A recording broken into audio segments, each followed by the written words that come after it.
सफलता प्राप्ति का सबसे प्रधान अंग है श्रद्धा।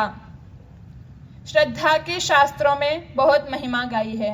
जैसे कि श्रद्धा की महिमा में ऋग्वेद में पूरा श्रद्धा सूक्त दिया है, जिसमें कहा कि श्रद्धाम भगस्य मूर्धनि वचसा वेदयामसि, अर्थात श्रद्धा को धर्म के शीर्ष स्थान पर रखा है, यानी कि श्रद्धा को धर्म का प्रधान अंग बताया है। योग दर्शन में भी श्रद्धा की महिमा में कहा है कि साही जननी इव कल्याणी योगिनम पाति, अर्थात श्रद्धा माता के समान कल्याणकारिणी योगी की रक्षा करती है। अब शास्त्रों में श्रद्धा की इतनी महिमा कही है, तो श्रद्धा का स्वरूप क्या है? तो आइए श्रद्धा के स्वरूप को जानने का प्रयास करते हैं। श्रद्धा शब्द दो शब्दों को मिलाकर बना है, श्रत और धा। श्रत का अर्थ है सत्य और धा का अर्थ है धारण करना। तो श्रद्धा का शाब्दिक अर्थ होता है सत्य को धारण करना। योग दर्शन के श्रद्धा वीर्य स्मृति समाधि प्रज्ञा पूर्वक इतरेषाम इस सूत्र के व्यास भाष्य में महर्षि व्यास जी श्रद्धा का अर्थ बताते हुए कहते हैं कि श्रद्धा चेतसः संप्रसादः, अर्थात चित्त की प्रसन्नता निर्मलता को श्रद्धा कहते हैं। यानी कि किसी विषय विशेष में चित्त का लगाव, किसी ध्येय के लिए चित्त की ललक, अपने ध्येय में चित्त का रमे रहना, अपने लक्ष्य में चित्त का मग्न रहना, अपने इष्ट में अहोरात्र चित्त का डूबे रहना, अपने ध्येय से किसी के हटाने पर भी न हटना, तथा किसी विषय विशेष में चित्त की अपार प्रसन्नता का होना श्रद्धा कहलाती है। ऋग्वेद आदि भाष्य भूमिका में महर्षि स्वामी दयानंद सरस्वती जी श्रद्धा की परिभाषा बताते हुए लिखते हैं कि ईश्वर सत्य धर्मादि गुणानाम उपरि अत्यंतम विश्वासः श्रद्धा, अर्थात ईश्वर और सत्य धर्म आदि शुभ गुणों में निश्चय से विश्वास को स्थिर रखना श्रद्धा कहलाती है। इसके विपरीत अश्रद्धा की परिभाषा बताते हुए भी स्वामी जी लिखते हैं कि अनिश्वरवादा धर्माद्युपरि सर्वथा ह्यनिश्चयः अश्रद्धा, अर्थात अविद्या, कुतर्क, बुरे काम करने, ईश्वर को नहीं मानने तथा अन्याय आदि अशुभ गुणों से सब प्रकार से अलग रहने का नाम अश्रद्धा है।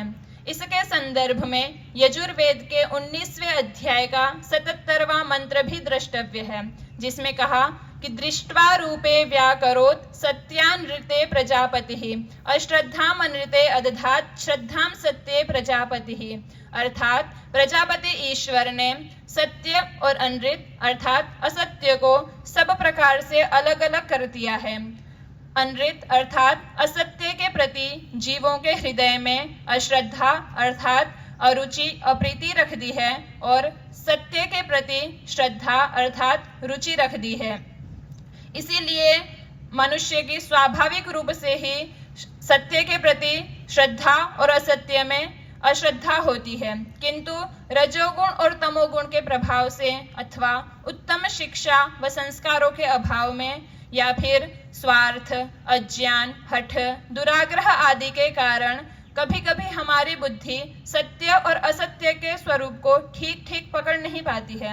ऐसे में जब सत्य को असत्य और असत्य को सत्य समझ बैठती है, तो इसी के अनुसार हमारी श्रद्धा अश्रद्धा, रुचि अरुचि, प्रीति अप्रीति चलती रहती है। इसी प्रकार अश्रद्धेय विषय को श्रद्धेय समझकर जो श्रद्धा होती है और श्रद्धेय विषय को अश्रद्धेय समझकर जो अश्रद्धा होती है, उसी के अनुसार व्यक्ति की ग्रहण और त्याग रूप प्रवृत्तियां निवृत्ति चलती रहती है। परिणाम स्वरूप उसको न तो सत्य की उपलब्धि होती है और न ही सुख की, क्योंकि गीता में भी कहा है कि श्रद्धामयोऽयं पुरुषः यो यत् श्रद्धः स एव सः, अर्थात यह पुरुष श्रद्धामय है। किसी न किसी विषय में उसकी श्रद्धा अवश्य ही होती है। जिस विषय में उसकी श्रद्धा होती है उसके विपरीत विषय में उसकी अश्रद्धा भी होती है। जिस जीव की जैसी श्रद्धा होती है वह स्वयं भी वही होता है, अर्थात उस श्रद्धा के अनुसार ही जीव का स्वरूप या फिर व्यक्तित्व होता है। तो हमारी जैसी श्रद्धा होगी वैसा ही हमारा जीवन होगा। अंत में मैं यही कहना चाहूंगी कि किसी संत ने कहा है कि श्रद्धा भक्ति प्रेम दूरी देरी मजबूरी, अर्थात जहाँ श्रद्धा होती है वहाँ दूरी नहीं होती, जहाँ भक्ति होती है वहाँ देरी नहीं होती, और जहाँ प्रेम होता है वहाँ मजबूरी नहीं होती।